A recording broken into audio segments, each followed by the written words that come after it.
Hello students, क्या हाल है आपके। उम्मीद करते हैं आप लोग खैरियत से होंगे और वैकेशन अच्छे चल रहे होंगे। पढ़ाई भी जारी है साथ में, ठीक है। और यहाँ पर रोला पड़ गया ये कि भाई आपके जो हैं वो क्लासेस भी जो हैं वो थोड़े बहुत चल रहे होंगे। तो ज़ाहिर है आपके बड़े मकसद हैं, उनको हासिल करने के लिए छोटी छोटी कुर्बानियाँ तो देनी पड़ेगी ना। यहाँ तो बड़ी कुर्बानियाँ दी जाती हैं, मगर आपने छोटी छोटी कुर्बानियाँ देनी हैं। पढ़ना आजकल एक कुर्बानी ही है और ऐसा ही है, आप लोग को पता है। तो हम कल थे, इससे पहले जो लेक्चर आपका था वो था आपका वेक्टर्स के बारे में। डेफिनेशन वगैरह थे इसके, स्केलर्स के और वेक्टर्स के और टेंसर के बारे में भी हमने बताया आपको। आज हम जो वो वेक्टर्स की रिप्रेजेंटेशन देखते हैं। अब रिप्रेजेंटेशन ऑफ वेक्टर्स का मतलब क्या होता है कि वेक्टर को कैसे आप डिस्प्ले कर सकते हो, दिखता कैसे। जैसे शोरूम में कोई चीज़ रखी होती है ना, इसी तरह आपका वेक्टर आपका किस तरह दिखता है, ठीक है। तो उसको रिप्रेजेंट करने के तरीके जो हैं वो हम देखते हैं। कैसे लिखा जाता है, आपके कॉपी पे या आंसर वगैरह लिखोगे, जब वो आप लिखोगे तो कैसे लिखोगे। अगर उसको ग्राफिकली ड्रा किया जाए तो किस तरह किया जा सकता है। तो यहाँ पर आपको पहले से ही बता दें, हम इस वक्त बहुत ही बेसिक लेवल पे चल रहे हैं। क्योंकि अब देखें ना, यहाँ पर आपका मसला क्या है कि एक्चुअली वेक्टर्स जो हैं वो आपके लिए इतने कोई ज़्यादा सारी उम्र नहीं पढ़े आपने, तो कुछ नया नया लग रहा होगा आपको। और ये मैथमेटिक्स की ऐसी ब्रांच है कि जहाँ पर ज़्यादा काम आपके प्रीवियस क्लासेस में नहीं हुए हैं, मैथमेटिक्स में भी नहीं हुए। एक्चुअली ये मैथमेटिक्स का आपका टॉपिक है और यहाँ पर हम उसकी एप्लीकेशंस पढ़ रहे हैं, ठीक है ना जी। तो एक्चुअली हम इसको उसी तरह लेके चलेंगे ताकि जो बेसिक चीज़ें हैं ना आपकी, वो आपके पास जो है वो बड़े निखर के सामने आए और वहाँ से आप शुरू करोगे तो इंशाल्लाह जो है वो आगे वाले टॉपिक्स जो हैं जहाँ पर वेक्टर अलजेब्रा पढ़ी जाएगी, यानी मुख्तलिफ जो ऑपरेशन हैं इसके अलजेब्रा के, वेक्टर अलजेब्रा के, एडिशन हो गया, मल्टीप्लिकेशन हो गया, डिवीजन हो गया, ये सारे जो हैं वो क्रॉस प्रोडक्ट, डॉट प्रोडक्ट, तभी आपको समझ में आएंगे। यहाँ से आप इसको पकड़ेंगे, बेसिक जो इसकी इंट्रोडक्शन है वहाँ से पकड़ेंगे। और दूसरा, वेक्टर्स को समझने के लिए मेरे ख्याल में ये है कि वेक्टर्स भाई जैसे कल हमने बताया कि जो हैं क्या एक्चुअली, उसको देखना, फिर उसको आगे लेके आहिस्ता आहिस्ता जो है इंशाल्लाह सारी चीज़ें आपकी क्लियर हो जाएंगी। तो हम इस वक्त क्या करने जा रहे हैं, रिप्रेजेंटेशन ऑफ वेक्टर, ठीक है, किस तरह ये दिखता है तो वो हम देखेंगे। तो वेक्टर को रिप्रेजेंट कैसे किया जाता है, टॉपिक है आपका आज का, रिप्रेजेंटेशन ऑफ अ वेक्टर, ठीक है जी। अब वेक्टर को कैसे रिप्रेजेंट किया जाता है तो हमने पढ़ा कि भाई मैग्नीट्यूड आपके पास क्या क्या होता है, इसके पास मैग्नीट्यूड होता है और दूसरा क्या होता है, डायरेक्शन होता है। तो हमने डेफिनेशन में पढ़ा कि वेक्टर्स के पास मैग्नीट्यूड होता है और दूसरी चीज़ क्या होता है, डायरेक्शन होती है। अब इन दोनों चीज़ों को हमने क्या करना है, डिस्प्ले करना है, यानी आपको दिखाना है ग्राफिकली, सही है जी। तो ग्राफिकली अब मैग्नीट्यूड को हम कैसे लिखेंगे, एक लाइन सेगमेंट से या कोई भी लाइन हम निकाल देंगे जो आपका एक प्रॉपर स्केल की होगी। स्केल के बारे में अभी बात करते हैं हम आपसे।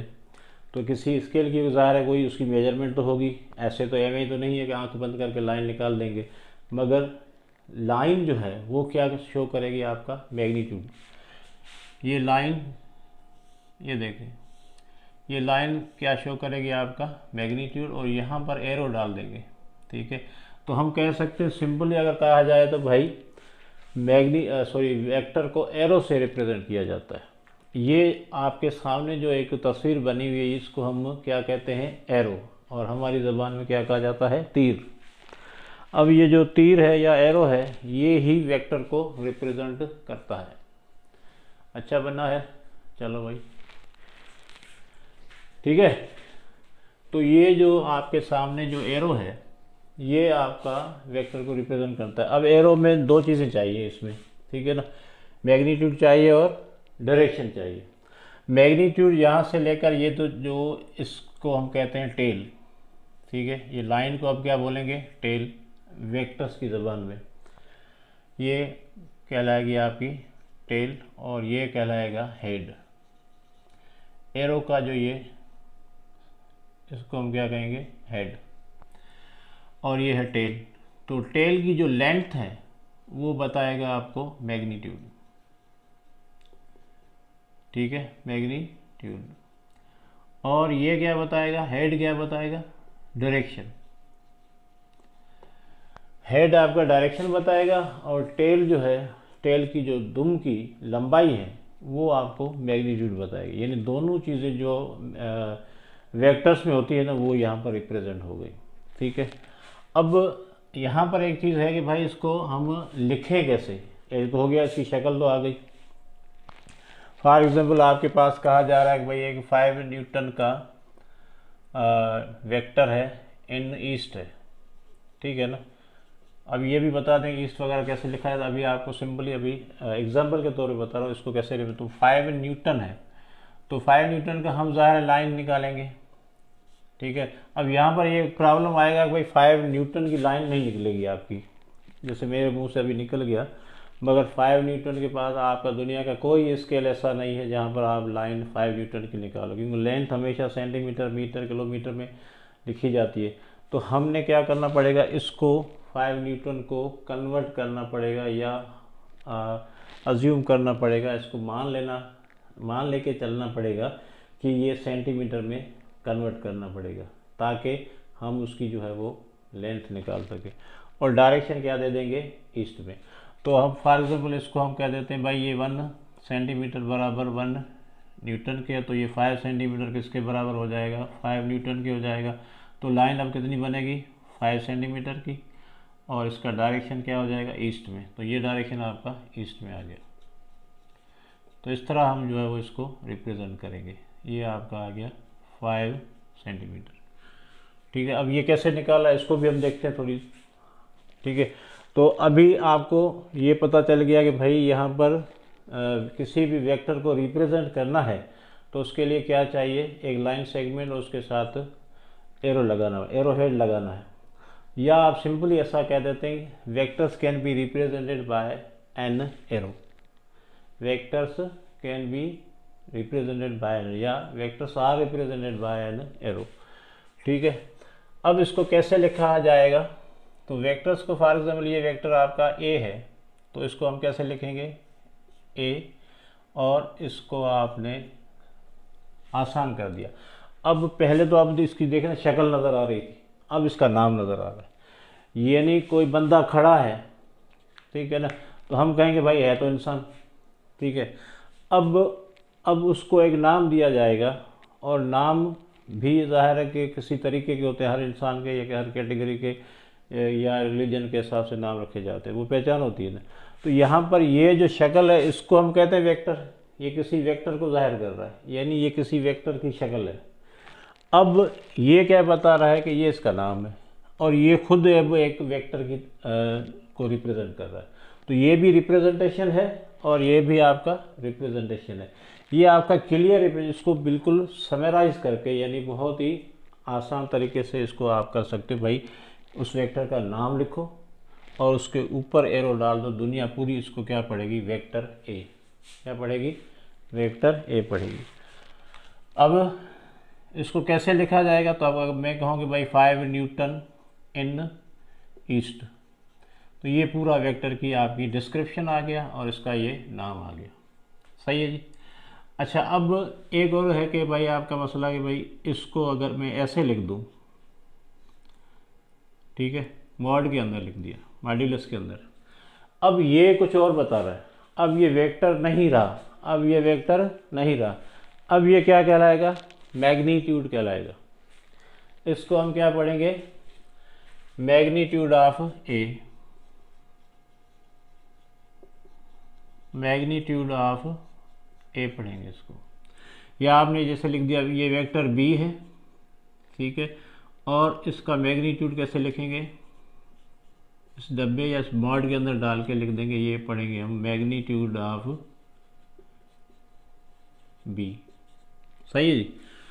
तो ये निशानी जो है, एक डब्बे के अंदर आपने वेक्टर की निशानी को बंद कर दिया, यानी उस नाम को बंद कर दिया, तो ये अब वेक्टर नहीं कहलाएगा, ये उसका मैग्नीट्यूड कहलाएगा। और मैग्नीट्यूड को आम तरीके दूसरा भी एक तरीका है जिससे लिखा जाता है, आपने ये ए है तो इसको ऐसे भी ए लिख सकते हो, खाली ए लिख दो, ठीक है। और ये दोनों तरीके जो या इस तरह लिखा जाएगा या इस तरह लिखा जाएगा।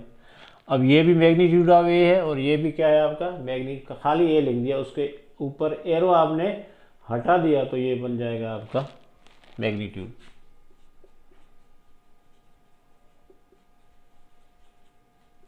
ठीक है, मैग्नीट्यूड ऑफ ए। तो यहाँ पर क्लियर हो गया कि भाई आपका अगर वेक्टर का नाम लिखना है, वेक्टर ये वेक्टर है और यहाँ पर पता है क्या हो रहा है, आपका मैग्नीट्यूड भी है, वेक्टर की जो नाम के साथ मैग्नीट्यूड की इंफॉर्मेशन भी आ गई और प्लस में डायरेक्शन भी आ गया। यानी अगर आपने इस तरह लिखा हुआ तो ये खुद वेक्टर है और इसमें मैग्नीट्यूड भी है और डायरेक्शन भी है। मगर आपने मॉड के अंदर डाल दिया वेक्टर वाले इस ए को तो ये बन जाएगा सिर्फ मैग्नीट्यूड बनेगा। अब आप इसको क्या पढ़ेंगे, अगर मैं कहूँ भाई इसका मैग्नीट्यूड कितना है तो हम पढ़ेंगे magnitude of A is equal to 5 newton, ये पढ़ेंगे। इसमें ईस्ट अगर आप नहीं लिखेंगे, कोई डायरेक्शन नहीं लिखेंगे क्योंकि ये वेक्टर नहीं है। सिंपली देखो ये बहुत छोटी छोटी बातें मगर आपको आगे चल के बड़े काम देने वाली है, क्योंकि आपके जो क्वेश्चन वगैरह आते हैं वो इस तरह डॉज कर देते हैं, घुमा देते हैं चीज़ों को और सिर्फ नाम ही नाम में खाना ख़राब कर देते हैं, ठीक है ना। तो मैं कह रहा हूँ कि भाई mod of A means magnitude of vector A is equal to 5 newton. अब ये वेक्टर नहीं है, ये वेक्टर नहीं है, ये वेक्टर का मैग्नीट्यूड है, ये वेक्टर ए है जिसको ऐसे लिखा था हमने, और अब यहाँ पर क्या लिखा है, इस ए वेक्टर का हमने सिर्फ मैग्नीट्यूड लिखा है। तो दोनों का फ़र्क देख लो भाई, ये मैग्नीट्यूड है और ये क्या है, इस तरह लिखा होगा तो इसको हम क्या कहेंगे, वेक्टर कहेंगे, सही है।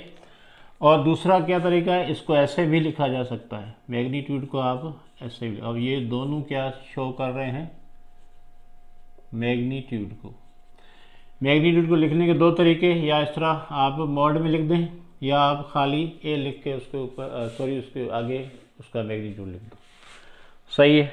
तो वेक्टर ओरिजिनल ये था, इसके मैग्नीट्यूड हम इस तरह लिखेंगे। रिप्रेजेंट कैसे करेंगे हम, टेल, और ये टेल जो है वो लेंथ, जैसे टेल की जो लेंथ है वो आपका शो करती है मैग्नीट्यूड को, और एरो हेड जो है वो किसका शो करता है, डायरेक्शन को, सही है जी। तो इस तरह आप जो वेक्टर को, अच्छा यहाँ पर एक और इन्फॉर्मेशन दे दूँ कि भाई यहाँ पर vectors can also be written in bold letters. चलें, अब बोल्ड लेटर्स का मतलब है कि इसको जो है वो आपने क्या कर दिया, ये कर दिया। अब देखें यहाँ पर प्रॉब्लम ये आता है कि लिखा कानून है, लिख सकते हो, मगर ये आपका बोल्ड लेटर में नहीं है तो ये मैग्नीट्यूड है। ये बोल्ड लेटर यानी आपने उसको थोड़ा ज़ोर दे के लिखना है ताकि वो थोड़ा मोटा नज़र आए, बोल्ड का मतलब आप समझते हो। तो यहाँ पर क्या होता है कि ये प्रॉब्लम आ सकता है कि भाई यहाँ पर कन्फ्यूजन हो सकती है, ये वेक्टर है और ये क्या है, उसका मैग्नीट्यूड है। तो मगर इसको हमने बोल्ड बनाने की कोशिश किया, बोल्ड आप समझते हो कि भाई आपको ज़ोर देना पड़ेगा उस पर, तो इससे अच्छा है कि आप ज़्यादातर वेक्टर्स आपका ये वाला इस्तेमाल करें, फिर मैग्नीट्यूड आपका ये इस्तेमाल करें या ये इस्तेमाल करें। तो यहाँ पर जो है वो ज़्यादा ज़ोर दे के लिखेंगे तो क्या होगा कि आपके पेपर जो बर्दाश्त नहीं कर पाएंगे ना इतना ज़ोर आपका। तो ये अगर बोल्ड लेटर में भी वेक्टर्स को जाहिर कर सकते हैं। अब देखिए पूरी किताबों में तो आपको लिखा होगा, वहाँ पर जहाँ ए बोल्ड नज़र आए तो वो वेक्टर है, और ए ऐसे आपको सिंपल नज़र आए तो वो क्या है, मैग्नीट्यूड है। किताबों में बहुत सारा आपने पढ़ा होगा, बोल्ड लेटर है तो उसको क्या पढ़ेंगे, वेक्टर, और अगर ये सिंपली ए लिखा हुआ तो इसको क्या पढ़ेंगे, मैग्नीट्यूड ऑफ ए। मगर आपका ज़्यादातर जो है वो एरो लगा होता है ताकि जो है वो कन्फ्यूजन ज़्यादा ना हो, ठीक है जी। तो अब यहाँ पर रिप्रेजेंटेशन हो गया। अब हम करेंगे कि भाई इसका डायरेक्शन कैसे लिया जा सकता है, क्योंकि आपका वेक्टर्स में डायरेक्शन का प्रॉब्लम है और वेक्टर्स का जो मैग्नीट्यूड है ज़ाहिर अभी कहीं किसी का मीटर पर सेकंड, जैसे वेलोसिटी है तो मीटर पर सेकंड होगा, फोर्स है तो आपका क्या होगा, न्यूटन होगा।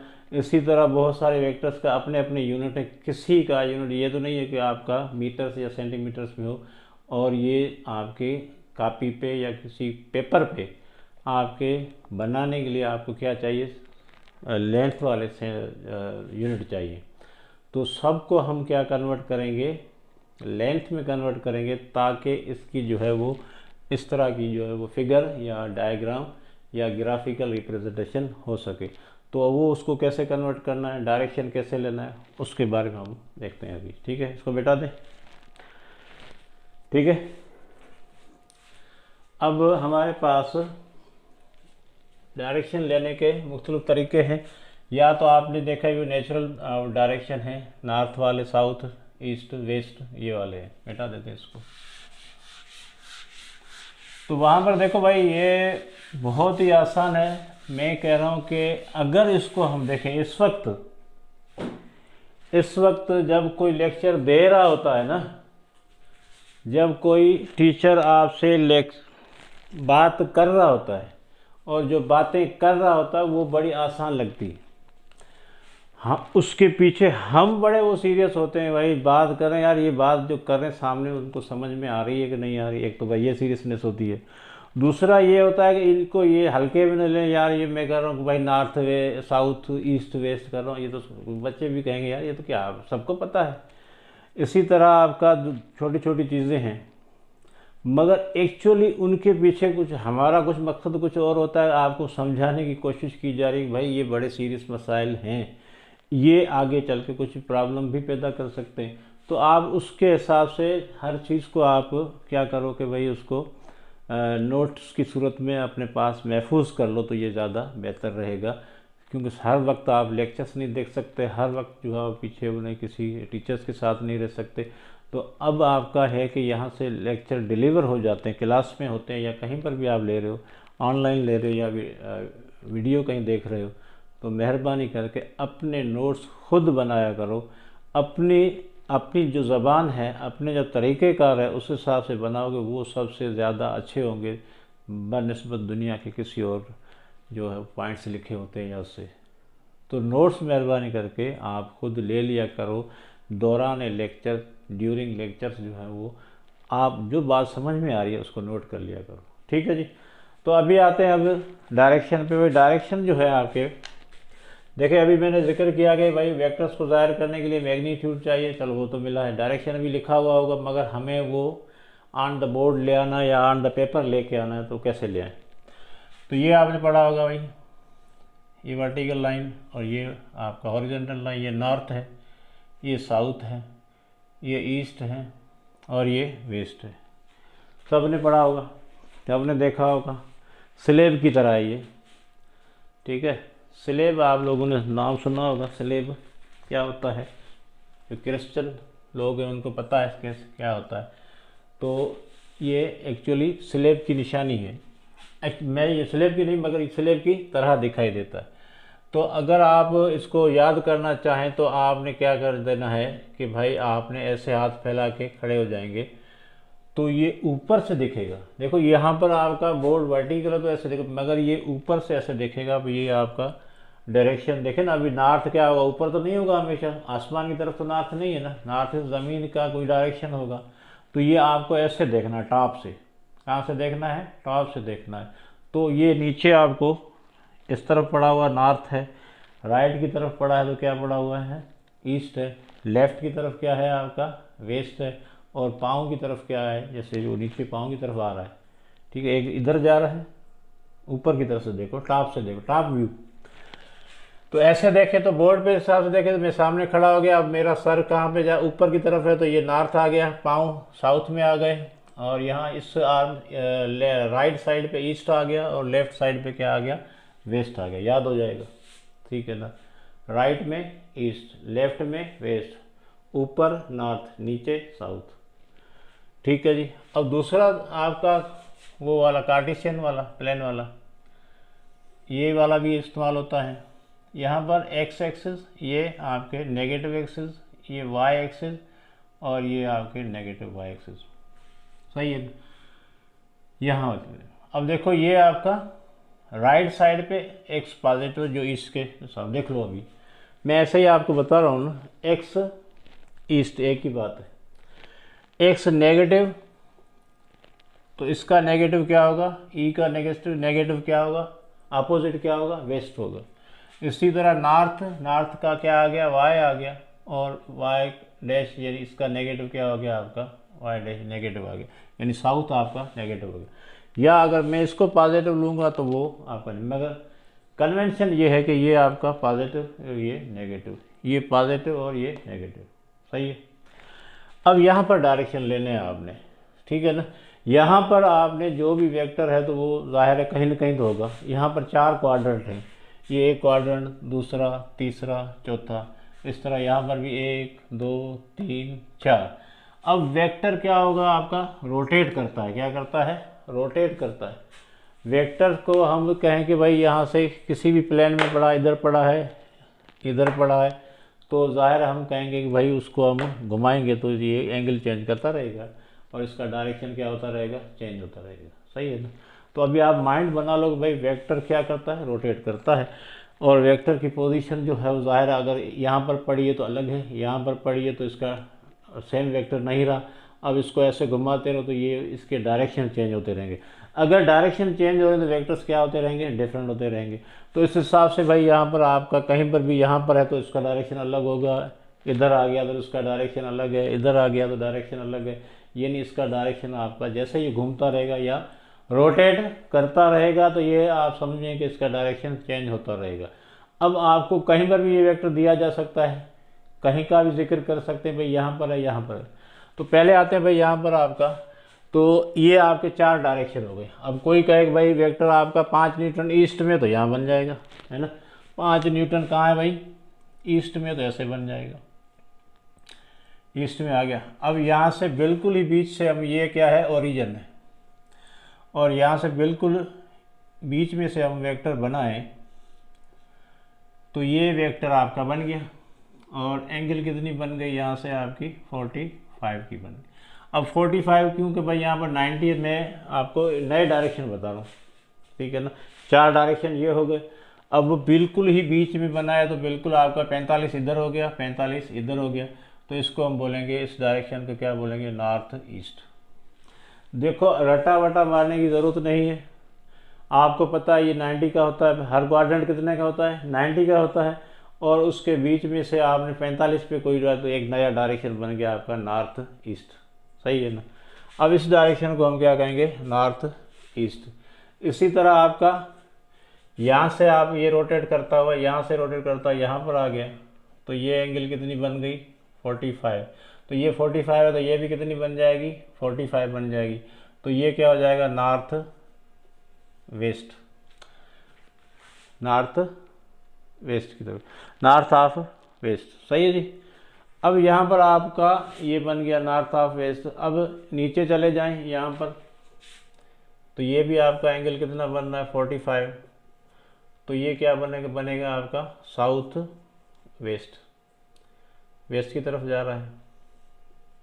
और यहाँ पर आपका ये बीच में से निकाल देंगे, ये भी एंगल कितने की है आपकी, 45 की है।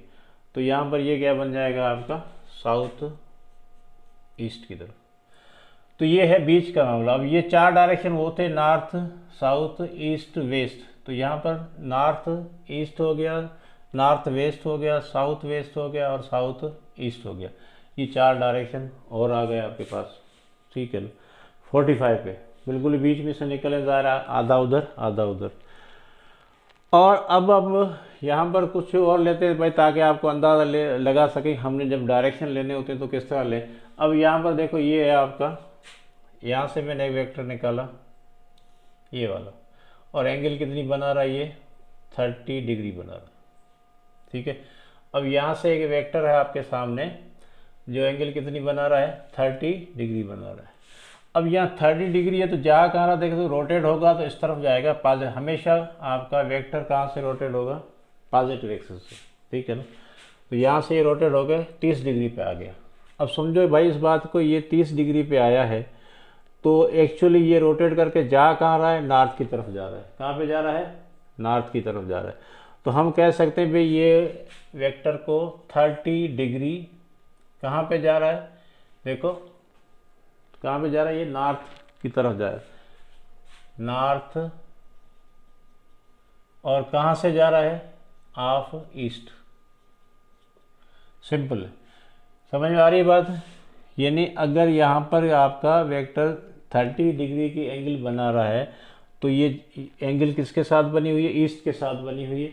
ईस्ट से निकला है एंगल की, जैसे यहाँ पर देख लो अभी आप, ये पहले आप फॉर एग्जाम्पल ये था आपका जो नीचे वाला पड़ा हुआ ऐसे था, अब ये देखो मार्कर कहाँ जा रहा है, ऊपर की तरफ जा रहा है। किधर जा रहा है, नॉर्थ की तरफ जा रहा है, तो नॉर्थ पे आ गया। सही है, तो चला कहाँ से था, ईस्ट, जा कहाँ रहा है, नॉर्थ की तरफ। तो हम कहेंगे 30 डिग्री चला है, कहाँ किस तरफ चला है, नॉर्थ की तरफ चला है। कहाँ से चला है, ईस्ट से चला है। ऑफ ईस्ट का मतलब है ईस्ट से चला 30 डिग्री नॉर्थ की तरफ। ये है आपका सिंपली। अब कहीं पर भी कोई भी वेक्टर है एंगल के हिसाब से तो आप कर सकते हो। सही है जी। इसी तरह अगर मैं कहूँ कि यहाँ पर अगर आपका एक वेक्टर बनाया, यहाँ पर देखो ये वेक्टर बनाया और इसकी एंगल यहाँ से लेकर यहाँ तक कितनी बनी, 60 डिग्री। ठीक है, अब डायरेक्शन बताओ। 60 डिग्री बनी है, कहाँ से, किसके साथ जुड़ी हुई है, नॉर्थ के साथ। और वेक्टर आपका 60 डिग्री की एंगल बना रहा है नॉर्थ के साथ। अब देखो यहाँ जा कहाँ रहा है, जा रहा है ये वेक्टर किस तरफ जा रहा है, किस तरफ जा रहा है भाई, वेस्ट की तरफ जा रहा है। सही है, तो जा रहा है वेस्ट की तरफ और निकला कहाँ से है, नॉर्थ से। तो हम कहेंगे डायरेक्शन क्या बताएंगे इसका, 60 डिग्री। ठीक है ना, 60 डिग्री कहाँ पे जा रहा है, किस तरफ जा रहा है, वेस्ट की तरफ जा रहा है। 60 डिग्री वेस्ट, और कहाँ से चला है, ऑफ नॉर्थ। सही है, नॉर्थ से निकला 60 डिग्री तक आया और जाना कहाँ चाह रहा है, वेस्ट की तरफ। तो ये 60 डिग्री वेस्ट की तरफ गया है, कहाँ से निकला था, नॉर्थ की तरफ। तो कैसे पढ़ेंगे, 60 डिग्री वेस्ट ऑफ नॉर्थ। समझ में आया। चले एक और कर लेते हैं भाई, यहाँ पर देखो ऐसा करते हैं, यहाँ पर ले लेते हैं ये वेक्टर, और ये एंगल कितनी बनाई इसने, ये वाली एंगल कितनी बनी है इसकी, 20 डिग्री है। अब बताओ आप, देखो ये आ रहा है नीचे की तरफ, वेस्ट से निकला है, जा कहाँ रहा है, साउथ की तरफ। निकला कहाँ से, वेस्ट से, वेस्ट से निकला है, जा कहाँ रहा है, साउथ की तरफ। आप कहेंगे तो 20 डिग्री साउथ की तरफ गया, 20 डिग्री चला साउथ की तरफ। कहाँ से चला, ऑफ वेस्ट। अब देखो ये अलग मामला हो गया। तो अभी आपने ये वाला देखना है कि चला कहाँ से और जा कहाँ रहा है। तो चला ये कहाँ से, वेस्ट से, और जा कहाँ रहा है, साउथ के। तो आप कहोगे भाई 20 डिग्री साउथ की तरफ जा रहा है, 20 डिग्री साउथ की तरफ जा रहा है, और निकला कहाँ से, वेस्ट से निकला है, वेस्ट से निकल के साउथ की तरफ जा रहा है। तो कैसे पढ़ेंगे, साउथ ऑफ वेस्ट। निकला कहाँ से, वेस्ट से, जा कहाँ रहा है, साउथ में। समझ में आ रही है ना बात। तो इस तरह जो है आप डायरेक्शन कर सकते हो। अब यहाँ पर मैथमेटिक्स के हिसाब से देखो भाई, ये तो हमारा तरीकाकार हो गया, जो सब पता है ये वाली बातें, तो वो आम बंदा जिसने कोई फिजिक्स नहीं पढ़ी है ना, वो भी ये वाले डायरेक्शन करता भाई। आपकी अगर मादरी ज़बान में आपने सुना होगा, वो एक दूसरे को जो है डायरेक्शन बता रहे थे लोग, भाई कहाँ पे जाना, कैसे जाना। तो सिंपली वही फॉलो करना है, निकला कहाँ से और जा कहाँ से रहा है। ठीक है ना। तो ज़्यादातर समझने की कोशिश ये करेंगे भाई, यहाँ पर देखो ये यहाँ पर आपका 60 डिग्री किससे एंगल बना, देखो मैं यहाँ बना रहा हूँ, इसको खोल के बना रहा हूँ, ये 60 डिग्री है। तो ये आपका एंगल किससे बना रहा है, नॉर्थ के साथ। चला जा कहाँ रहा है, वेस्ट की तरफ। तो हम कहेंगे भाई 60 डिग्री है आपका वेस्ट की तरफ है, जा कहाँ रहा है, 60 डिग्री वेस्ट की तरफ जा रहा है। देखो जा रहा है ना, वेस्ट की तरफ जा रहा है। देखो ये वाला एरो ऐसे घूमेगा, ये एंटी क्लॉकवाइज, इसका डायरेक्शन हमेशा एंटी क्लॉकवाइज। रोटेशन क्या होगी इसकी, एंटी क्लॉकवाइज, ऐसे घूमेगा। तो आप देखिए जा कहाँ रहा है, वेस्ट की तरफ, तो हम कहेंगे 60 डिग्री वेस्ट की तरफ जा रहा है। और कहाँ से निकला है, नॉर्थ से। कहाँ से निकला है, नॉर्थ से, वेस्ट, ठीक है ना, 60 डिग्री वेस्ट ऑफ नॉर्थ। सही है, आ गया समझ में। तो इस तरह जो है आपने कहीं पर भी डायरेक्शन लिखना है, और सिंपली मैंने बता दिया कि इसका नाम कैसे, ये बड़े मसाइल हैं।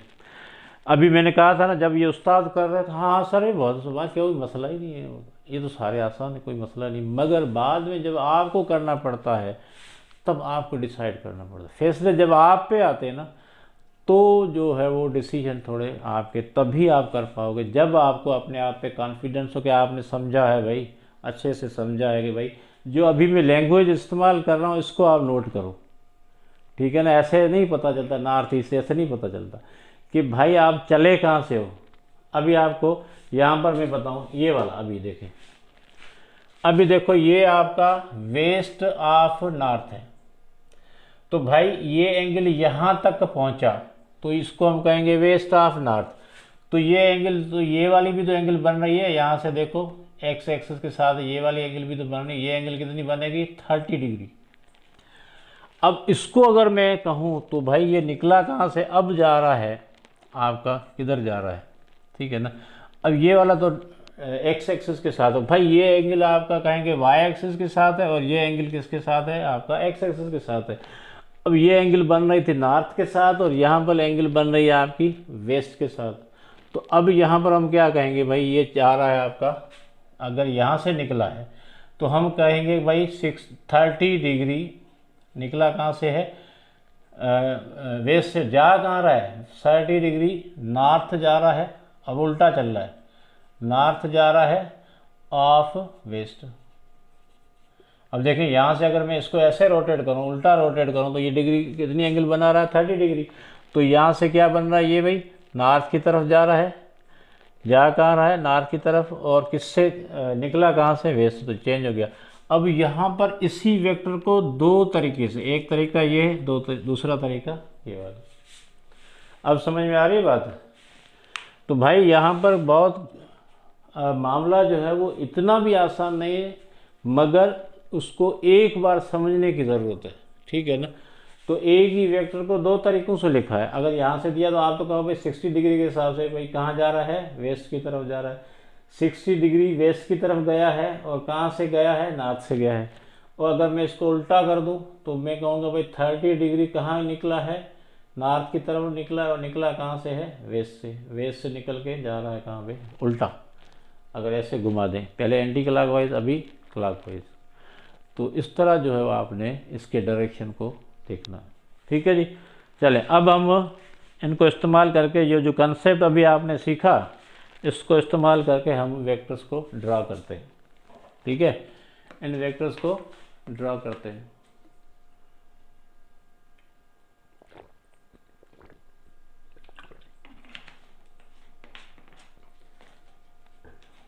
चलें जी, इसको मिटा दें।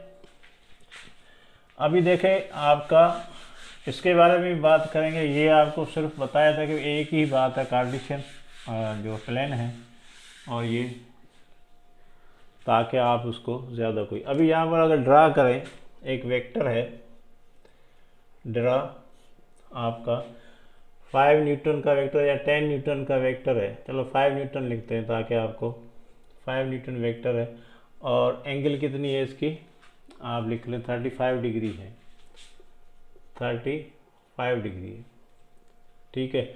अब यहाँ पर आप ड्रा करेंगे 35, और इसको हम कह देते हैं कि भाई कहाँ पे है आपका, ईस्ट ऑफ साउथ लिख लें, चलो ईस्ट ऑफ साउथ। अब यहाँ पर आपने एक वेक्टर 5 न्यूटन का है, उसको ड्रा करना है, और उसकी वो एंगल बना रहा है 35 degree east of south, east of south, east of south. तो ये आपने देखो अभी जो था, अब आप देख लो, डिसाइड करो कहाँ पे होगा ये, सही है ना। अब मामला आपके ऊपर आ गया कि ईस्ट ऑफ साउथ। तो पहला काम क्या करेंगे, ये वाला डायग्राम, नॉर्थ, साउथ, ईस्ट और ये वेस्ट। अभी आपने 35 डिग्री ईस्ट की तरफ जाना है, कह रहा जाओ भाई ईस्ट की तरफ, इसका मतलब है ईस्ट की तरफ जाओ। कहाँ से निकलो? साउथ से। वो कह रहा है कि साउथ से निकलो, ईस्ट की तरफ 35 डिग्री जाओ। ईस्ट से निकलो, सॉरी, और ईस्ट की तरफ जाओ और निकलो कहाँ से? साउथ से, 35 डिग्री ईस्ट से। यानी आप साउथ से निकले हो और एंगल कितनी बनाई है इधर? 35 डिग्री, और जा कहाँ रहे हो आप? अच्छा, अब एक और मसला, ये तो बना लिया, तो ये लाइन सेगमेंट न्यूटन में तो नहीं होगी, तो इसके लिए आप क्या करोगे? स्केल लोगे। क्या लोगे? स्केल। अब इसके बारे में भी देख लो भाई, ये मसाइल अगर आपके हैं स्केल वाले, तो स्केल के बारे में बता दूं पहले, ये आपका अपना मसला है। यानी आप कोई भी स्केल ले सकते हो। आप तस्वीर छोटी बनाना चाहते हो तो छोटा स्केल लोगे, आप तस्वीर बड़ी बनाना चाहते हो तो बड़ा स्केल लोगे, आप जैसे बनाना चाहते हो आपकी मर्ज़ी है, जो आपको कंफर्टेबल लगे वो स्केल लो। उससे कोई उसके वेक्टर की जो मैग्नीट्यूड और उसकी डायरेक्शन पे कोई फ़र्क नहीं पड़ेगा। स्केल आप कोई भी लें, दोबारा सुन लो, स्केल आप कोई भी लें, उसके डायरेक्शन और मैग्नीट्यूड पे वेक्टर के किसी स्केल लेने से, इंच में लो, सेंटीमीटर में लो, मीटर में लो, किलोमीटर में लो, जो मर्जी हो कर लो, मगर आपका वेक्टर 5 न्यूटन का है, वेक्टर 5 न्यूटन का ही रहेगा। इन द एंड वेक्टर आपका दिखने में तो बड़े बड़े, कोई छोटा नज़र आएगा कोई बड़ा, अभी अब समझाते हैं, अभी आपको समझाते हैं। चलें भाई, अब आपने ले लिया 1 newton is equal to 1 centimetre, सही है भाई। तो 5 न्यूटन बराबर हो गया 5 सेंटीमीटर। एक स्केल ले लिया मैंने, तो भाई अगर मैं स्केल ले रहा हूँ 1 न्यूटन को, मैं सपोज कर रहा हूँ कि वो बराबर है आपका 1 सेंटीमीटर के, तो 5 न्यूटन होगा 5 सेंटीमीटर के बराबर, तो इसकी लेंथ हो गई आपकी 5 सेंटीमीटर। चलो, अब कोई दूसरा बच्चा है, वो अपने तरीके से ले रहा है, चलो वो क्या करता है, अब ये तो एक हो गया भाई, ये दूसरा बच्चा क्या कर रहा है? दूसरा बच्चा क्या कर रहा है? देखो, अपनी मनमानी करते हैं ना बच्चे। अब वो कह रहा भाई मैंने लेना है आपका 1 न्यूटन बराबर, तस्वीर मैंने बड़ी बनानी है, 1 न्यूटन बनाना है किसके बराबर? 2 सेंटीमीटर। तो 5 न्यूटन बराबर हो जाएगा 10 सेंटीमीटर। चलो भाई, अब उसकी तस्वीर कैसे बनेगी? देखो, ये वाला नॉर्थ, ये साउथ, ये ईस्ट और ये वेस्ट, तस्वीर कैसे बनेगी? ऐसे लंबी, ये थोड़ी करो ताकि वो महसूस हो। ये 5 है और ये आपका कितना हो गया? 10 सेंटीमीटर। एंगल कितनी बना रहा? 35। तो कोई डायरेक्शन में फ़र्क आया? नहीं। 10 सेंटीमीटर है और 5 सेंटीमीटर। अब बच्चों को थोड़ा तकलीफ होगी, सर ये तो खाना ख़राब हो गया। कोई खाना ख़राब नहीं हुआ, वही है। अब इसको 10 सेंटीमीटर किसके बराबर दोबारा कन्वर्ट कर डिवाइड करेंगे 2 से। समझो अब बात को, मैथमेटिकल, आप मैथमेटिक्स के स्टूडेंट रह चुके हो 10 साल, तो भाई अब आपने जो स्केल लिया जाएगा, देखो जो स्केल लिया जाएगा, जो आपने पूरा मैग्नीट्यूड लिया है, तो उस स्केल से डिवाइड करो तो वही रिजल्ट आएगा, यहाँ तुमने स्केल क्या लिया था? 1 सेंटीमीटर, तो आप 5 से, लाइन कितनी है? 5 से डिवाइड करो 1 से तो क्या आएगा? 5 सेंटीमीटर। यहाँ तुम लोगों ने स्केल कितना लिया था? 2 सेंटीमीटर, तो आप डिवाइड करो 10 को 2 सेंटीमीटर से, जवाब क्या आता है? देखो, 10 को डिवाइड करो 2 से तो क्या आएगा? 5 न्यूटन हो जाएगा। और यहाँ पर 5/1 इज इक्वल टू 5 न्यूटन। दोनों का रिजल्ट सेम आया कि नहीं आया? बोलो। अच्छा, और कर दे। अब मैं तीसरा स्केल लेने जा रहा हूँ। किसी और बच्चे सर फिरे ने कहा कि भाई ये कर दो सर, अब हमें साबित करके ये कर दो। 5 सेंटीमीटर, 1 न्यूटन 5 सेंटीमीटर के बराबर। चलो, 5 न्यूटन किसके बराबर हो जाएगा? 25 सेंटीमीटर। चलो भाई, अब 25 सेंटीमीटर का है तो ये रिजल्ट और भी लंबा हो जाएगा, और क्या होगा? 25 सेंटीमीटर का हो जाएगा। मगर आप कहोगे सर ये तो बहुत बड़ा हो गया 25 सेंटीमीटर, ये 5 में कैसे? मैंने क्या बोलता था? मैथमेटिक्स क्या कहती है? जब यहाँ पर आप ले रहे तो मल्टीप्लाई कर रहे थे, अब दोबारा जब तुम कन्वर्ट करना है न्यूटन में तो क्या करोगे, डिवाइड करोगे। क्या करोगे, जब तुम सेंटीमीटर में कन्वर्ट कर तो 5 5 जा 25, जब दोबारा सेंटीमीटर को न्यूटन में कन्वर्ट, क्योंकि हमारे पास फोर्स न्यूटन में ही होती है, ओरिजिनल वेक्टर हमारा न्यूटन में है ना, तो दोबारा जब मैं कन्वर्ट करूँगा न्यूटन में तो 5 ही आएगा कि नहीं आएगा। देखो अब ये कितना है, 25 है, 25 को डिवाइड कर देंगे 5 सेंटीमीटर तो ये आ गया 5 न्यूटन। 1 2 3, यानी 3 मैंने कर दिया। अब मेरे ख्याल में समझ में आ गए, समझदार बच्चे समझ गए होंगे, कोई टेंशन की बात नहीं है, आपकी मर्जी है। अब लिबर्टी है, ये लिबर्टी है आपके पास, आज़ादी है आपके पास, जो चाहे वो स्केल लो, आपकी मर्जी है, उसके मैग्नीट्यूड पे कोई फ़र्क नहीं पड़ेगा। इंच में ले लो, सेंटीमीटर में ले लो, कोई भी स्केल ले लो, हर एक का ज़रूरी नहीं एक जैसा, कोई इसके लिए कानून नहीं बनाओ, यही लेना है, आपकी मर्जी है, do whatever you want to do. ठीक है, चले अब नेक्स्ट, चले भाई यहाँ पर एक आपने बना लिया, अब एक और करते हैं, वेक्टर बनाते हैं। अब समझ में आ गया, आपकी मर्जी है भाई। अब मैंने सिर्फ ऐसा नहीं बोला कि भाई आप अपनी मर्जी से बना लो, मैंने आपको साबित करके दिया भाई ये यहाँ पर भी अगर मैं बनाया तो 5 न्यूटन ही जवाब आया है, इधर भी 5 न्यूटन जवाब आ रहा है, इधर भी आपका 5 न्यूटन, 3 मुख्तलिफ इसके लिए, मगर सबका जवाब क्या आ रहा है, एक ही आ रहा है। ठीक है, चले अगला जो है वेक्टर है आपके पास 2, अच्छा वेक्टर है आपके पास भाई, आपका है उसका मैग्नीट्यूड कितना है, कोई आपका वेलोसिटी वगैरह है तो उसका हम कहते हैं 4 मीटर पर सेकंड, 4 मीटर पर सेकंड। अब यहाँ इसका डायरेक्शन भी कोई लेना पड़ेगा, आपका एंगल वगैरह लेना है तो हम ले लेते हैं भाई आपका नॉर्थ ऑफ और वेस्ट ऑफ नॉर्थ ले लेते हैं, वेस्ट ऑफ नॉर्थ, और एंगल क्या ले लेते हैं आपकी यहाँ पर ले लेते हैं 30 डिग्री। ठीक है, वेस्ट ऑफ नॉर्थ, ठीक है, वेस्ट ऑफ नॉर्थ। अब देखो वेस्ट ऑफ नॉर्थ तो जा कहाँ रहा है, वेस्ट की तरफ जा रहा है। भाई पहला काम क्या करेंगे, इसके स्केल लेंगे। अब देखो स्केल तुम्हारे पास लिबर्टी है भाई, 1 मीटर पर सेकंड को ले लो, आपकी मर्जी है, 2 मीटर पर सेकंड से लो, आपकी मर्जी है, जो जी में आए करो। 1 मीटर पर सेकंड को हमने ले लिया 1 सेंटीमीटर, तो 4 मीटर पर सेकंड क्या बनेगा भैया, 4 सेंटीमीटर। सही है, अब यहाँ पर वो डायग्राम बना दें, ये स्लेब वाली, इधर नॉर्थ, इधर साउथ, इधर ईस्ट, इधर वेस्ट। सिंपल है, बहुत सिंपल है। अब कह रहा है कि भाई 30 डिग्री वेस्ट, वेस्ट कहाँ, इधर है, वेस्ट ऑफ नॉर्थ, नॉर्थ कहाँ है, यहाँ पर है। ठीक है, जाना कहाँ है, वेस्ट की तरफ जाना है, जाना कहाँ है, वेस्ट की तरफ जाना है, और कितना जाना है, 30 डिग्री जाना है। कहाँ से जाना है, नॉर्थ की तरफ जाना है। 3 सवाल अपने आप से पूछो भाई, 3 सवाल अपने आप से पूछो, जाना कहाँ है, एक, किधर से जाना, कहाँ खड़े हो वो, और कितना जाना है, 3 हो गए। चलो, जाना कहाँ है, वेस्ट की तरफ, कहाँ से जाना है, नॉर्थ से, कितना जाना है, 30 डिग्री जाना है, कितना जाना है, 30 डिग्री जाना है।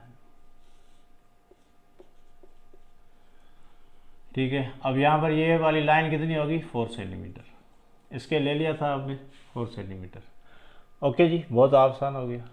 जाना कहाँ से, वेस्ट की तरफ, कहाँ से निकले, नॉर्थ की तरफ, और कितना जाना था, कितना आप नीचे आए, 30 डिग्री आए। सही है, और ये वाला रिप्रेजेंटेशन मैग्नीट्यूड का आपने स्केल के ज़रिए कर दिया। सही है जी, तो इस तरह आप ड्रा कर सकते हो, आपकी मर्जी है। यहाँ पर भी जैसे अब देखो मैंने बहुत क्लियर कर दिया भाई, यहाँ पर डायरेक्शन लेना जो है वो आपका है कि भाई आपने सिर्फ दिमाग में बिठाना है कि जाना कहाँ है, कहाँ से निकले हो, जाना कहाँ है, जाना किधर है, वेस्ट की तरफ, तो पहले आएगा जो जाना कहाँ वो आएगा, किधर से निकले हो ऑफ के बाद आएगा, किधर से निकले हो कहाँ कब आएगा, आपके बाद आएगा, और कितना आएगा वो आप खुद ही देख लो, 30 होगा, 40 होगा, 60 होगा, जो भी कहे वो आप कर सकते हो। सही है भाई, समझ में आ रही है बात ना। तो मुझे तो देखें, अब मैं फील कर रहा हूँ कि मुझे पता है, मुझे ये पता है कि भाई यहाँ पर जब हम बोल रहे होते हैं तो साफ, क्योंकि वो पर्टिकुलर प्रॉब्लम की बात हो रही है, तो आप ऐसा पर्टिकुलर प्रॉब्लम की बात मत समझा करो, ये बहुत बड़े कंसेप्ट में समझोगे तो मेरे ख्याल में कभी भी मसाइल नहीं होंगे। तो आप पूरा थोड़ा दिमाग खोल के समझो ना, तब बात समझ में आएगी। सही है, चले नेक्स्ट आपका है। अब हम करते हैं कि भाई आपका कुछ और बातें भी हैं। देखो मैं अभी बहुत बेसिक पढ़ा रहा हूँ मैं, ताकि ये चीज़ें आपको समझ में तो आए, पहले बाद में देखते हैं। बहुत बड़े बड़े काम करने हैं इस वेक्टर्स में आप लोगों ने। अब रिप्रेजेंटेशन आप अपनी तरीके से कर सकते हो। अगर अभी भी कोई क्वेश्चन है तो भाई यहाँ पर लिख दिया करो, तो हम आपके हर क्वेश्चन का जवाब देंगे, मगर कोई क्वेश्चन आएगा तो ज़रूर करेंगे, ठीक है। तो अब यहाँ पर है कि वेक्टर, अगर if vector is rotated about 2 pi then it does not change. ये वाली इंफॉर्मेशन है, एक पॉइंट है या कोई बात इस तरह की है, कोई इंपॉर्टेंट जो चीज़ें अभी डिस्कस होंगी आगे जाके, तो पहले से कुछ कायदे कानून है वो आप लिख लो, समझ लो, रिप्रेजेंटेशन में है या वेक्टर्स के हिसाब से। तो यहाँ पर आपके पास क्या है कि अगर वेक्टर को 2 पाया, पाया का मतलब क्या है, ये भाई रेडियन में होता है और डिग्री के हिसाब से कितना होता है, 180 के बराबर होता है। सही है। अगर किसी वेक्टर को आप 2 पाई यानी 360, 2 पाई का मतलब कितना हो गया, 360 डिग्री रोटेट करते हो, तो उसके वेक्टर कभी चेंज नहीं होगा। मैंने अभी बताया था ना आपको, वेक्टर आप इस तरह चेंज करते हो, तो आप देखो यहाँ है, अब थोड़ा इधर आ गया चेंज हो गया, इधर आ गया चेंज हो गया, इधर आ गया चेंज हो गया, क्योंकि डायरेक्शन चेंज हो रहा है। मैग्नीट्यूड भले चेंज ना हो, वेक्टर का डायरेक्शन चेंज हुआ तो वेक्टर आपका चेंज हो गया है। तो इसका मतलब है अगर आप किसी वेक्टर को ऐसे घुमा के, पूरा घुमा के वापस ले आओगे 360, यानी दोबारा वहीं पहुँच जाए। देखिए ऐसे इस तरह, ये वेक्टर इधर है, इसको घुमाया ऐसे, वापस आ गया, उसी पॉइंट पे आ गया जहाँ था, तो वेक्टर में कोई तब्दीली नहीं आएगी। जब भी कोई वेक्टर आपका पूरा का पूरा 360 घूम जाए तो उसमें कोई तब्दीली नहीं आएगी, वो आपका सेम ही रहेगा, पहले वाला जो था वही रहेगा, उसका मैग्नीट्यूड डायरेक्शन सब वही रहेगा जो पहले था। तो ये कभी नहीं होता, ठीक है जी। तो यहाँ पर आपका ये हो गया।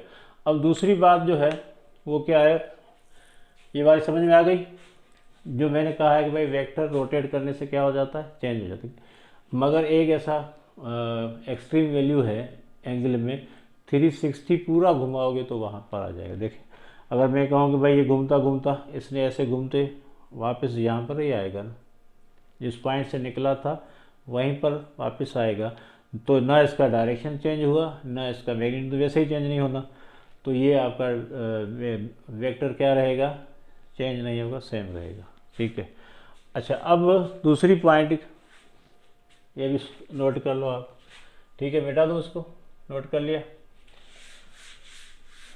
अब है कि भाई अगर आपके पास पैरेलल शिफ्टिंग ऑफ वेक्टर है, a vector can be shifted parallel to itself.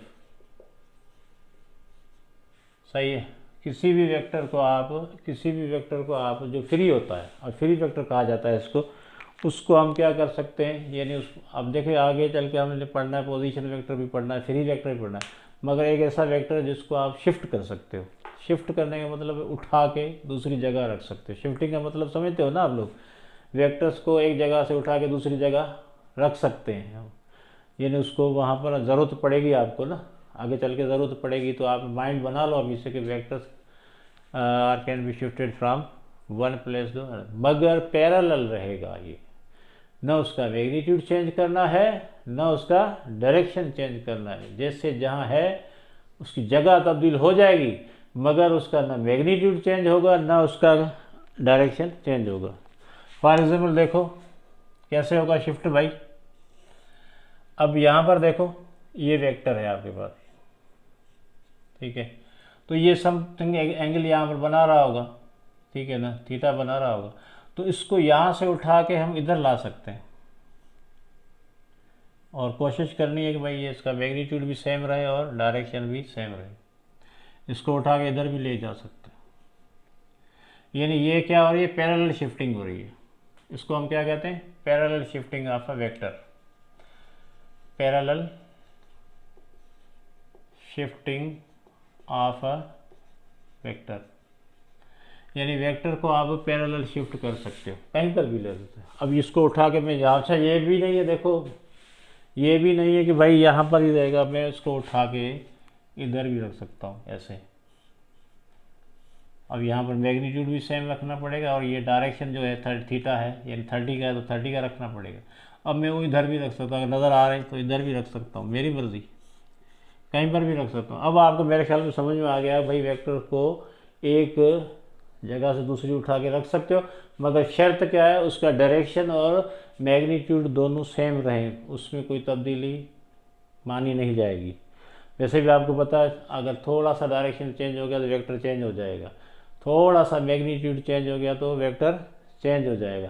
तो वेक्टर से आप पैरेलल शिफ्ट करो, मगर इन दो चीज़ों का ख्याल रखना, मैग्नीट्यूड और डायरेक्शन सेम रहें। यहाँ पर अभी है ये वाला ऐसे पड़ा हुआ, देखो हॉरिजॉन्टल है, अभी यहाँ पर है, अभी यहाँ पे आ गया, अभी यहाँ पे आ गया, ऐसे ले लो।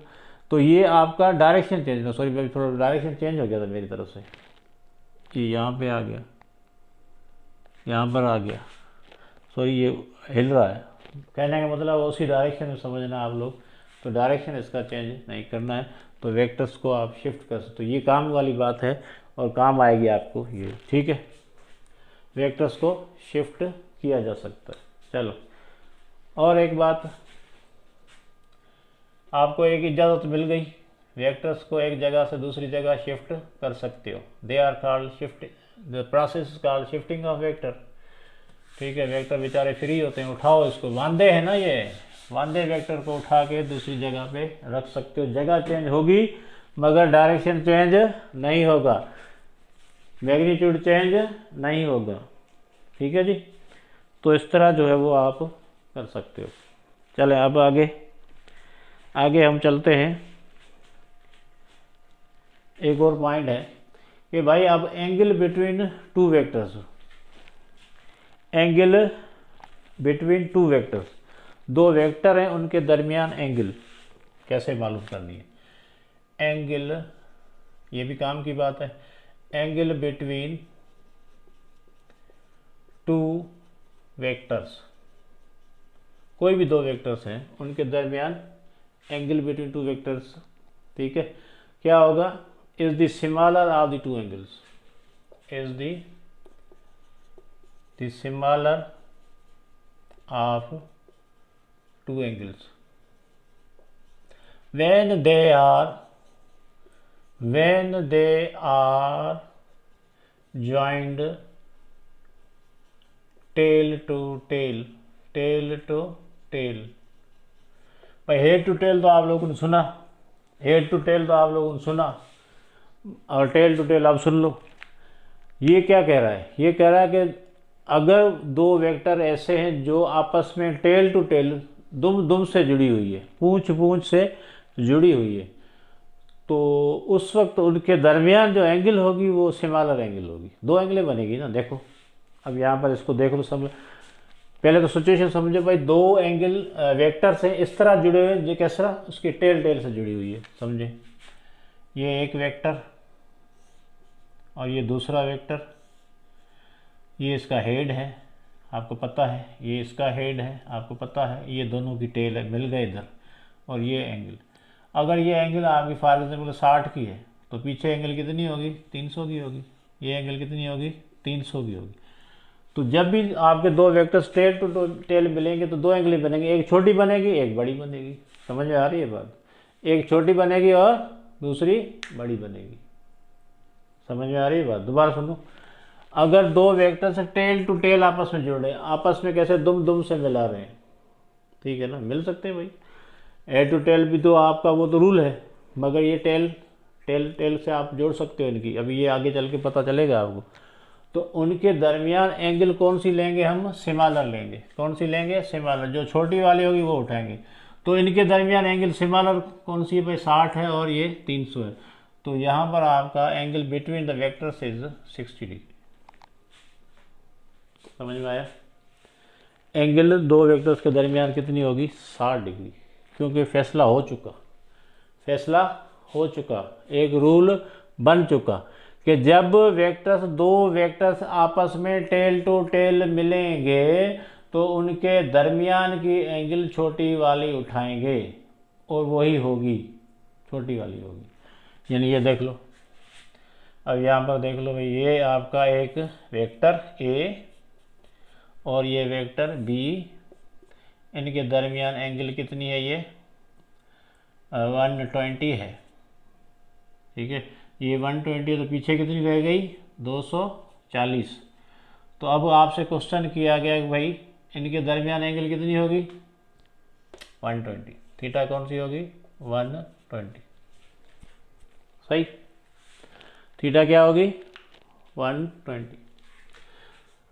अच्छा, एक दूसरी इंफॉर्मेशन ये भी नोट कर लो, कोई भी आपका दो वेक्टर्स हैं, ये आ रहा है फ्रेम में, नहीं आ रहा पता नहीं, ये वाली कोई भी, अच्छा एक मिनट चेक कर लें फ्रेम में आ रहा है कि नहीं आ रहा, आ रहा है। चलें, कोई भी दो वेक्टर के दरमियान एंगल हमेशा 180 से ऊपर नहीं होगी,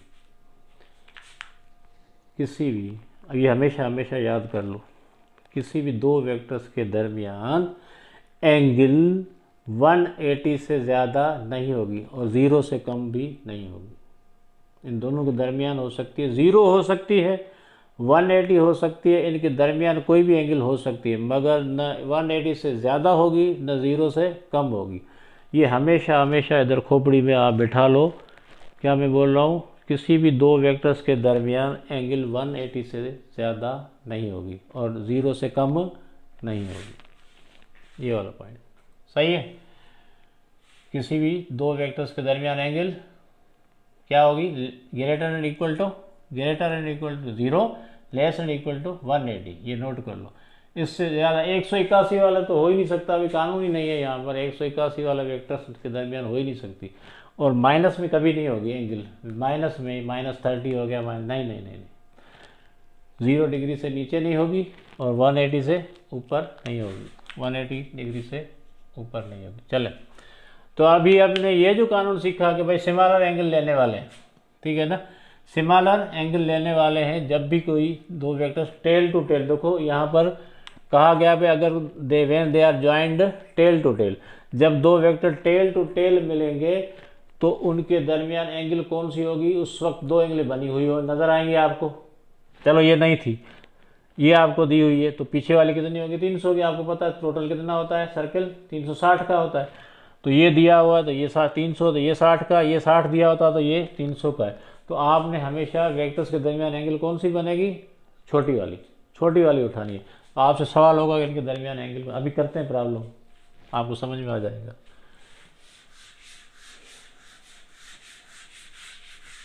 यहाँ पर देखें, find the angle between A and B, find the angle between A and B vectors.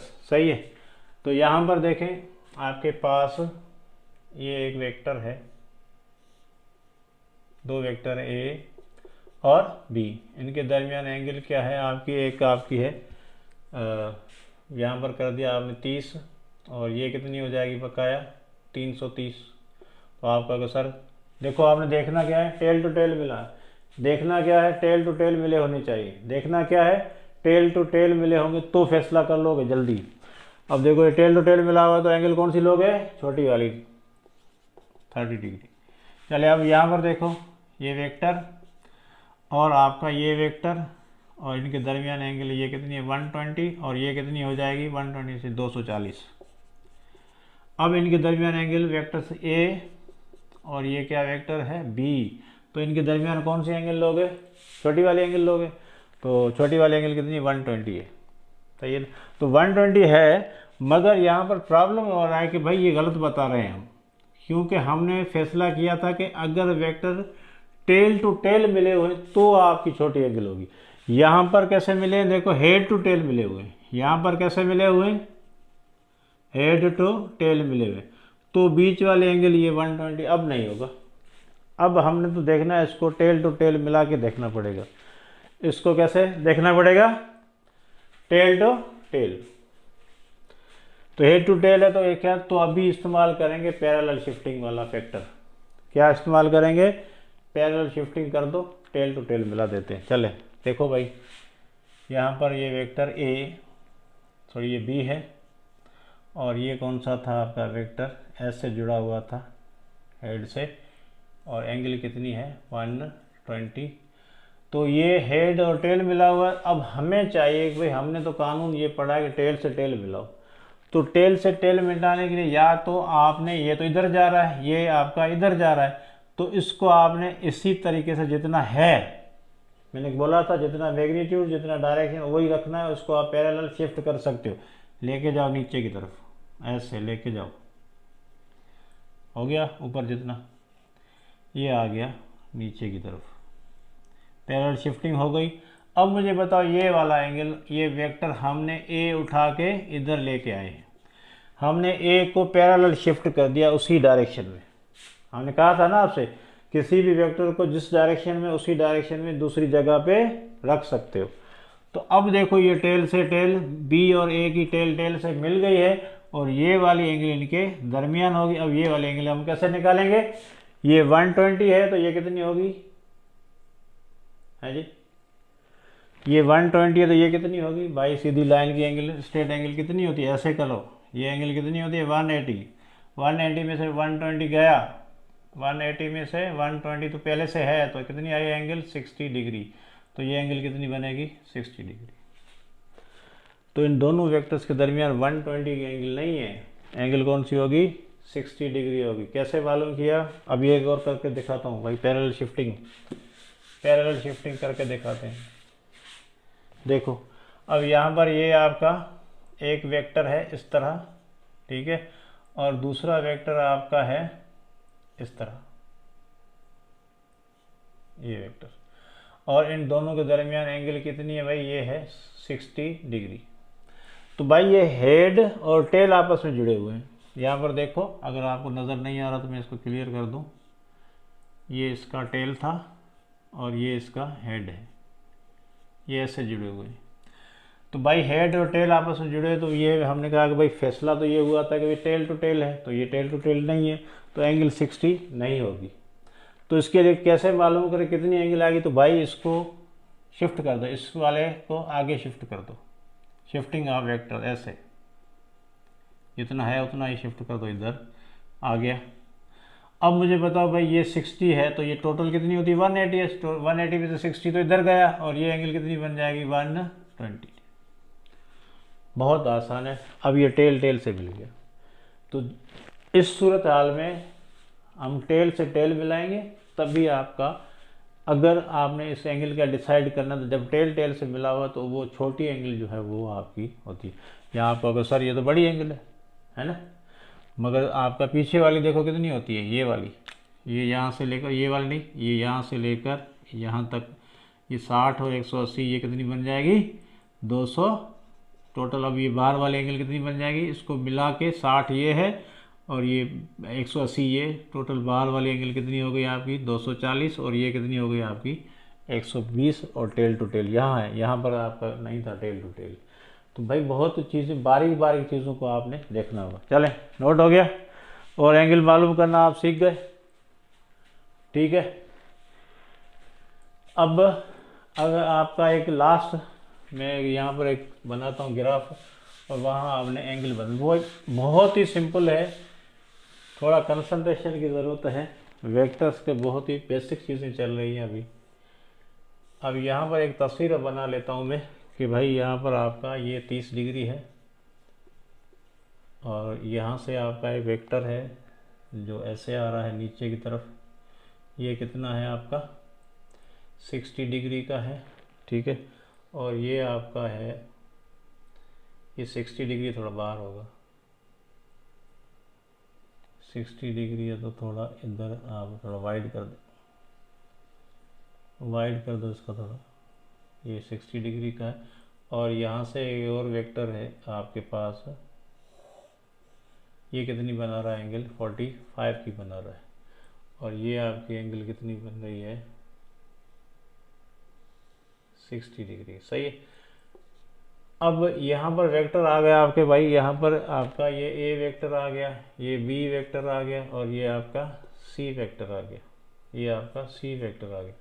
अब आपने एंगल बतानी है ए और बी के दरमियान। Find A and B, angle मालूम करनी है ए एंड बी। ठीक है, तो भाई ए और बी ये पड़ा हुआ है, यहाँ बना ले। ए और बी ये इस तरह, ये आपका 30 का बना हुआ है, और ये आपका इस तरह बना हुआ है। ये एंगल पता है 45 की है, ये भी 45 की हो जाएगी। और देखो वेक्टर्स दोनों क्या हैं, ए और बी दोनों कैसे मिले हुए हैं आपके, टेल टू टेल मिले हुए हैं ना, टेल टू टेल मिले हुए। तो भाई टेल टू टेल जब मिले हुए तो उसके दरमियान जो एंगल होगी वही उठाएंगे। तो 45 और 30 कितनी हो जाएगी, 70, और थीटा कितनी होगी, 75 होगी।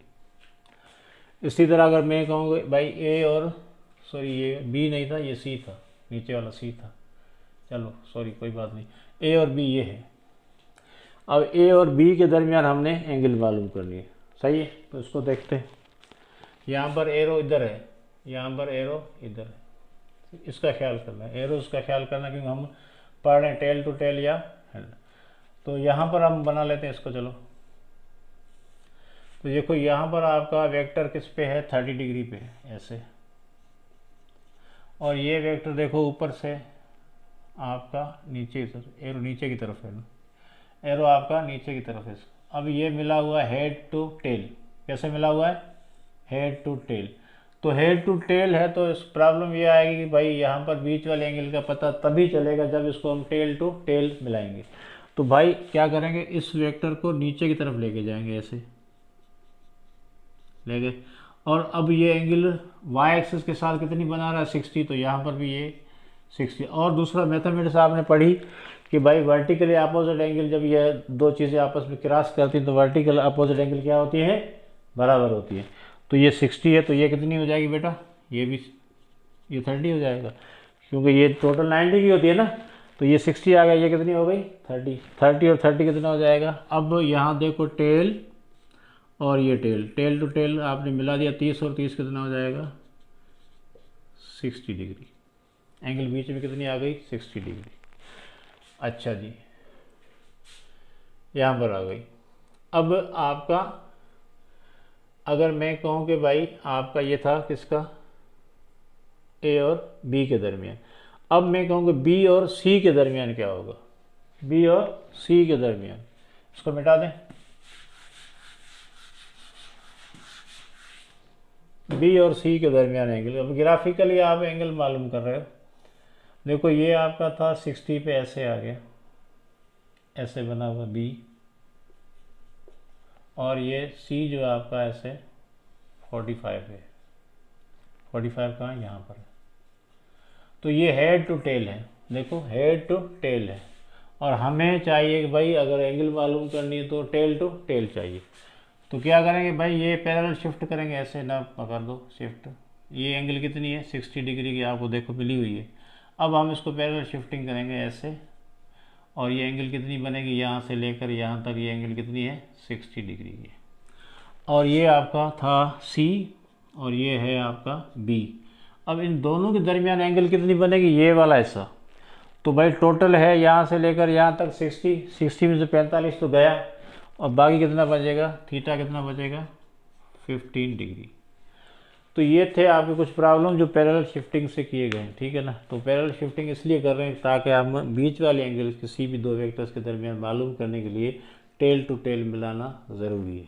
सही है, तो उम्मीद करते हैं ये था आज का लेक्चर, बहुत ही बेसिक। मैं कह रहा हूँ कि आपके अगले 1-2 लेक्चर आपके ऐसे ही बेसिक रहेंगे। वेक्टर्स का जो आपने देखना है, सिर्फ फील करना है वेक्टर्स कैसे काम करते हैं ना। उसके बाद जब हम उसकी अलजबरा पे जाएंगे, एडिशन वगैरह पे, मल्टीप्लिकेशन, फिर आपको कोई मुश्किल नहीं होगी। ये चीज़ें सारी डिस्कस होंगी वहाँ पर जो अभी आप पढ़ रहे हो, ठीक है ना। बाकी लकीर के फ़कीर नहीं बनना है, रट्टा नहीं बनना है, रूल को रट्टा नहीं मारना, रूल्स प्रिंसिपल को यहाँ पर कहाँ पे होता दिल, यहाँ पे सॉरी, यहाँ से सीखना है। ठीक है, तो मिलते हैं नेक्स्ट लेक्चर में। Thank you.